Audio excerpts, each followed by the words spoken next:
we are, podcast number 5 of my Resurrected podcast. Thanks for the great feedback. It's early days. My focus is leadership, but the podcast is called Leadership and Other Stuff because sometimes I might want to talk about other stuff as well. And so last week I spoke on Pastor Humpty. I was referring to myself. Humpty Dumpty sat on a wall. Humpty Dumpty had a great fall. All the king's horses and all the king's men couldn't put Humpty together again. Reportedly, Humpty Dumpty was the nickname of a British cannon way back in the British Civil War, and it fell off a wall. And literally, the king's army could not put Humpty Dumpty, the cannon, back together again. Well, I would like it if you listened to last week because this is just a follow-on message from that. But I really am talking about the fallout of falling off the wall. And of course, we hear many stories about pastors and leaders who in various ways fail or fall. And I must say, you never imagine yourself to be one of them. But I wanted this to be more like a warning to other pastors, other leaders, other business leaders, especially young leaders, because the fallout is very vivid and very real. And whatever you may hear about, literally what that looks like, what the damage for you personally is when you're humiliated on a global scale and, you are considered to be one of the fallen. So I want to be honest, I want to be vulnerable. And so last time I spoke, I covered these things. I talked about being humbled on a global scale and what that feels like, what that is like. I talked about being tortured by what might have been. Now that's a really big one, is regret really, and thinking about what could have been, what should have been. The third one I spoke about was just the fallout of being the butt of lies and gossip and assumptions. Sometimes amongst whatever truth is out there, there is a lot of gossip, there are a lot of assumptions, there are a lot of lies, but you open yourself up to that. And so 4, I spoke about sense of isolation and abandonment, not from everybody. There's a lot of amazing people there who run toward you, but there's a lot of others, often those who you would never expect it, who quickly run from you, can't distance themselves quick enough. I talked about financial ruin because that also is a fallout. All of a sudden, the income you've known dissipates, it disappears, and it's not easy to suddenly bring your budget in line with a greatly reduced income.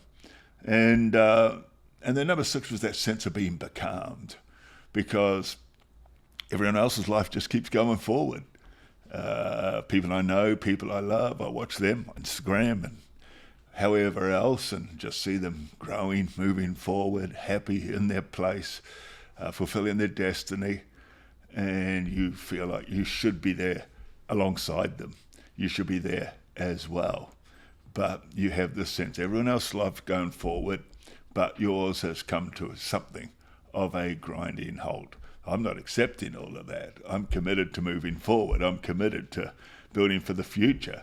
I'm committed to a tremendous decade throughout my 70s. And so the king's horses and the king's men couldn't put Humpty together again. If I think about the king's horses and the king's men, I think about the church world. I think about leaders and pastors, those who know you, those who maybe feel like they know you, those who don't know you at all.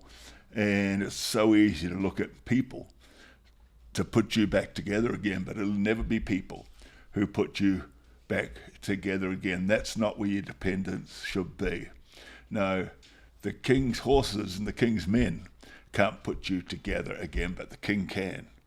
And that's where I feel like I need to turn. It's like where anyone in my position needs to turn. And that is not to the king's horses and the king's men, but rather to the king himself. He's the one who can put us back together again. So human nature, we look to people, and in doing so, like I say, we have some joys, we have a lot of disappointments, and there's expectation that some people who maybe I felt would be there, they're just not.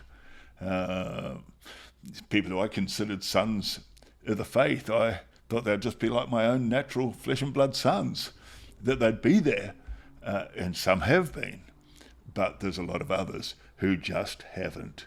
And I could get cynical about that, but I won't. I'll behave myself. But, it's interesting. I was on church executives, so denominational executives. What was the Assemblies of God in Australia became Australian Christian churches. And I was just in my mid-30s, when I first got onto the state executive of the Australian Christian churches, which I think in the state had grown to somewhere around 330 churches. So it was significant. And then in my 30s, I became the state president of Australian Christian churches. So then I also, at that time, became part of the national executive, somewhere between, I don't know, some people say 900, some people say 1,100, some will go right down the middle, 1,000 churches. And by 43 years of age, I became the youngest president of Australian Christian churches that there had ever been. I often joke that a lot of people thought 43 was too young to be president of the ACC, but at pretty well the same time, Tony Blair, at the age of 43, became the Prime Minister of the UK. So it was old enough to be the Prime Minister of the UK, but too young to be the President of the Australian Christian churches. I'm saying that lightly. I'm not, having fun, basically. So why am I telling you all that? Because I sat in so many executive meetings where people's lives were being discussed, people's lives were being talked about, sometimes people who had fallen morally or in some other way, and they end up a topic of conversation on the agenda in a executive meeting. And some of those discussions, there was one guy I remember, he always said the same thing about people who maybe had fallen, and his attitude was always, they never change, which is such a cynical way to look at things. And it always made me feel, man, I wouldn't like to have my life in the hand of these guys. There's no comment at all about the current leadership of the Australian Christian Church. I'm talking about back then when I was an executive member, so quite a lot of time ago. And then, people would be making judgments on whether someone was just remorseful, or whether they're repentant, whether they're just regret, whatever it is. And, I think it's sad because you're making judgments on people. We don't know. We don't know whether someone else is repentant. Only God knows that. The king's horses and the king's men can have all of their opinions, but ultimately it's the king. It's what God says that matters. And so I just think it's so easily for people to set themselves up as judge and jury of other people, and oftentimes doing so without really not knowing the facts. They only know what perhaps they read in the media, or they know what they heard someone announce, or a statement that someone made. But they're not people who have, in my case, come to me and asked me what the actual truth is. So people are making all these judgments about your life, whether or not you should be preaching, how long it should be before you're preaching. I had one young guy who I know well, he's a good guy, but he was all wound up telling me who I should be answering to. So he's telling me you should be answering to this person and to that person. And he was not someone on the Hillsong staff, but he was someone who was close to our Hillsong world. So he was telling me who my pastors should be. And the fact is, my pastors located themselves, and I would go straight to Pastor Casey and Wendy Treat. because they positioned themselves right from the start in that place, in that position. They behaved like pastors. They cared for me. They're not afraid to have the tough conversations if it's tough conversations that are needed. So it's just very important, I feel, not to look to the left or the right, like the Bible says. Proverbs 4:26 and 27, ponder the path of your feet and let all your ways be established. Don't turn to the left or the right. That's not where our answers lie. Don't turn to this one over here or that one over there. The scripture just says, remove your foot from evil. Similar scripture in Isaiah 30 verse 18 and then verse 21. Therefore the Lord will wait that he may be gracious to you, and therefore he will be exalted, that he may have mercy on you. For the Lord is a God of justice. Blessed are all those who wait for him. Your ears shall hear a word behind you saying, this is the way, walk in it. Whenever you turn to the right hand or whenever you turn to the left hand, that's what human nature tends to do. Look toward the king's horses and the king's men. I wonder when it comes to other people, incidentally, where you would stand. I've got a friend who, I heard him say publicly, he was saying if he was an attorney, a lawyer, he'd be a prosecutor because he wanted to get the bad guys. And I just thought that was interesting because I reflected, if I was an attorney or a lawyer, I would probably want to be a defense lawyer because, when I went through the trial I went through, which I never should have gone through, I had a lawyer, a barrister in Australia called Philip Bolton. I mean, that man was incredible. And what he does, of course, is represents people. And oftentimes where people are being misjudged by a prosecutor and falsely accused by a prosecutor, he's going to come to their aid. I wonder what side you would sit on. Would you want to be the prosecutor or would you want to be the defender? Obviously, some things are indefensible, so that's not what I'm talking about here. But I just would like to ask you again. Well, let me tell you this. There's a famous story in Australia, goes back now several decades, where literally some Seventh-day Adventist pastors were camping way out in the outback in Australia, and suddenly the baby was gone, and she began to shout, Lindy Chamberlain, a dingo took my baby. It became a very well-known Hollywood movie. And so it also became a story that went on for decades where the Australian population were totally divided. It was massive news. And you would get the people who were just like, she's guilty. And there were other people who were like, no, I don't think she's guilty. And same thing. I think I always found myself on the side of believing the best, believing she was not guilty. Ultimately, they found evidence way out there in the desert a long time later where they literally found a baby's clothes with the DNA and the markings of a dingo. A dingo had stolen her baby, but the accusations were that she had killed her baby. Ultimately, she was found innocent, but only after spending several years in jail and it bringing massive destruction to, well, their marriage and their family. It was a devastating story. Let's be people who, when it comes to other people, want to reach out, want to be a blessing, not want to be a finger pointer.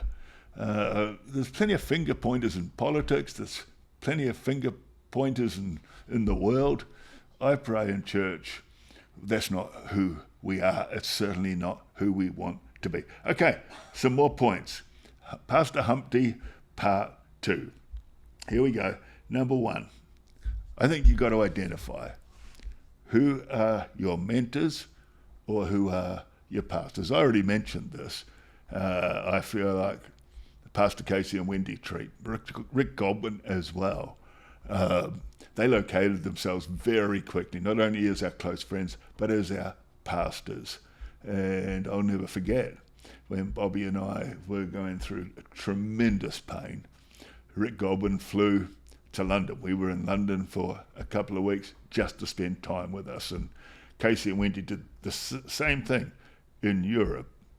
And then several months later, in a very meaningful prayer time, they ordained Bobby and I.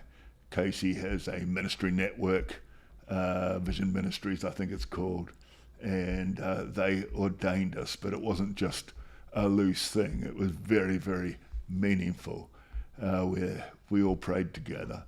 And I thank God for them. But then we have local church pastors. In fact, we're greedy because we kind of live in two countries, mostly these days in the United States. But here in California, we have become part of a church called Oceans Church, the pastors who just in their early 40s, Pastor Mark and Rochelle, fantastic couple. He's a great preacher, teacher. I love listening to him preach.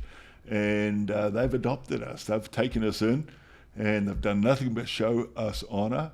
And so we know who our overall pastors are. We know who our local church pastors are. And of course, these days, our daughter Laura and Peter started Parable Church. So when we're in Sydney, that's our church home there. And we're very, very happy. But I think it's really important that we know who we do answer to. We can look at all the king's horses and all the king's men and hope they're going to put us together again. But that's often a world of, well, either disappointment or surprises. But ultimately, it's the king himself. And we know there are people who we look to, who bring guidance and direction to our lives. We've needed that. And it's needed to be clear in our lives so that we know exactly who we connect to, who we relate to, and who has the right to speak into our lives. So number 2, how do you overcome? How do you overcome anger? Like the Bible talks about, be angry, but don't sin. It's talking about a righteous anger. And there are certain things that make me angry. Injustice. Like when I see a little child getting abused, either just verbal abuse or, the ugliness of sexual abuse or some other kind of, you hear about children being locked in cupboards for hours a day, all sorts of awful things. And I think about their little esteem just being crushed. And it makes me angry. There's certain things that are righteous anger. But what about when you feel like injustices have happened toward you?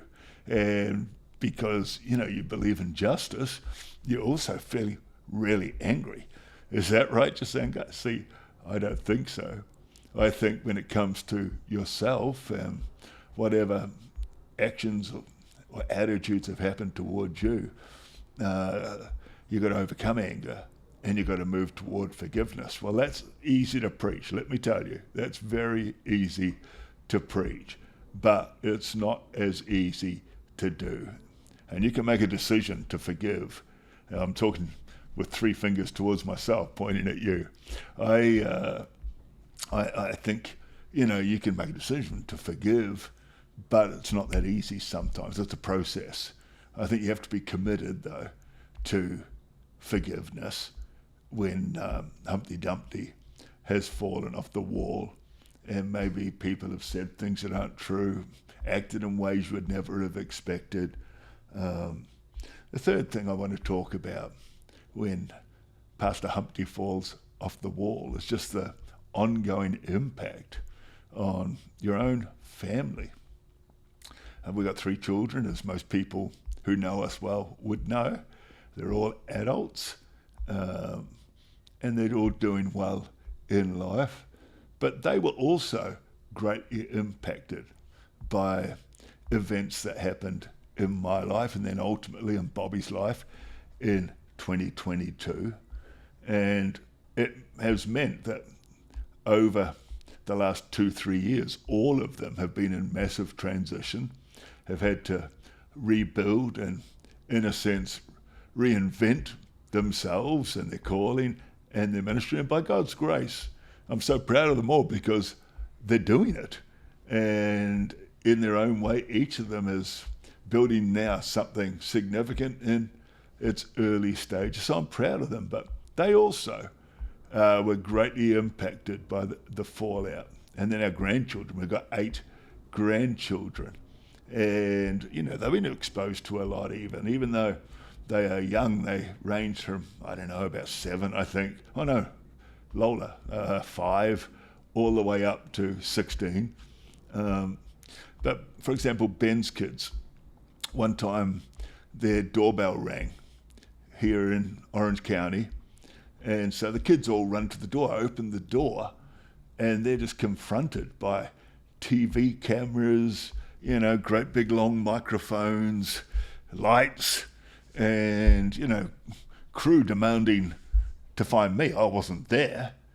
And then, you know, the kids were so bemused and, they didn't know what was happening. I guess Ben and Lucille had to do some explaining.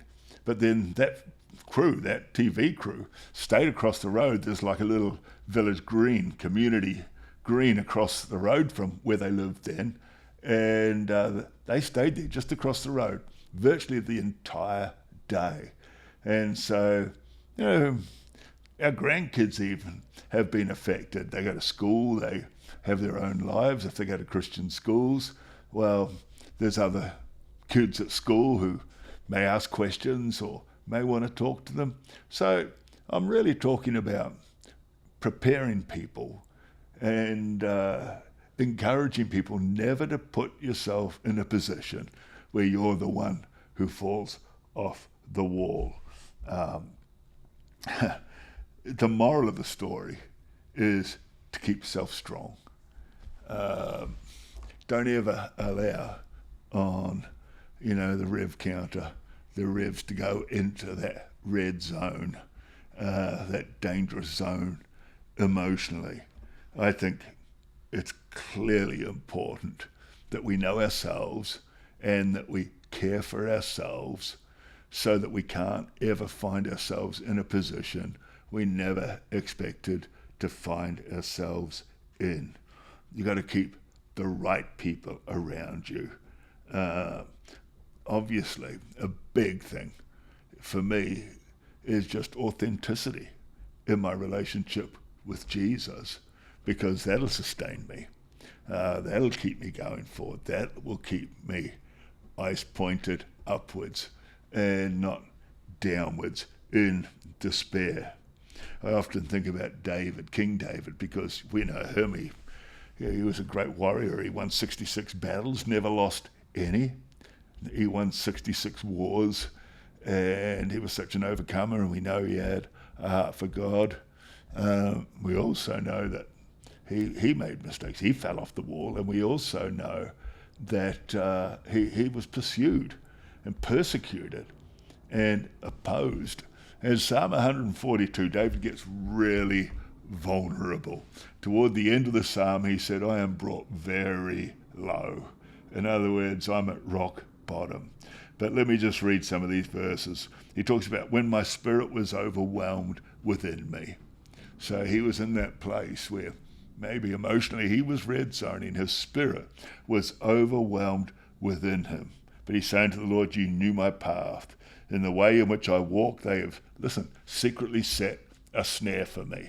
In other words, they're out to get me. Who is? The king's horses and the king's men. They are out to get me. They secretly set a snare for me. Look on my right hand and see, for there is no one who acknowledges me. He's talking about being overwhelmed. He's talking about people setting traps for him. He's talking about no one actually acknowledging him, just the anonymity, if you like, of going through battles by yourself. He says, refuge has failed me.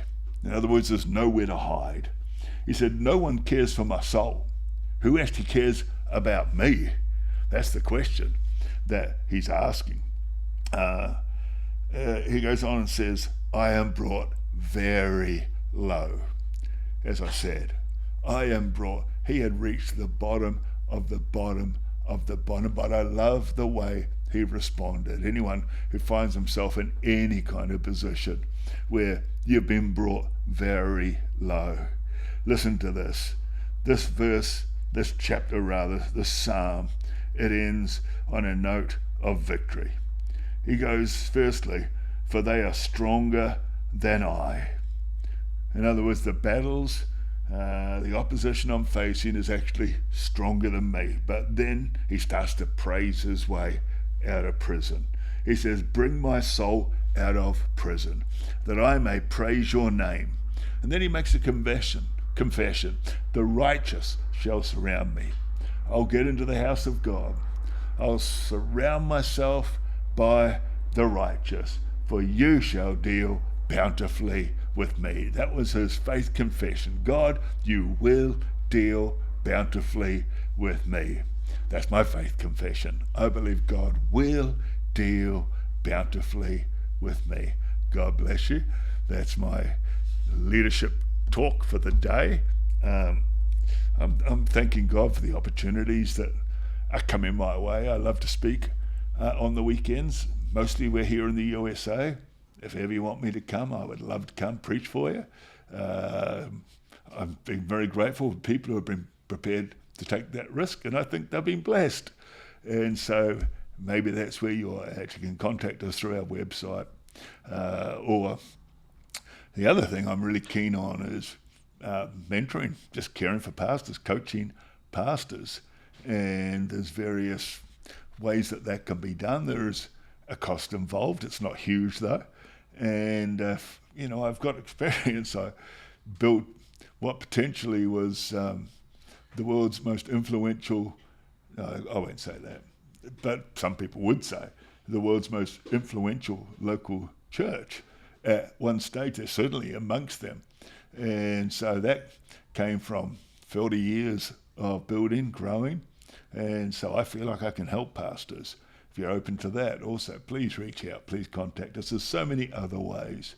And if you wish to support Bobby and I, what a blessing that would be financially. They'll put on the screen there just exactly how you can do that. Much love. Thanks for joining me. See you again next time. God bless.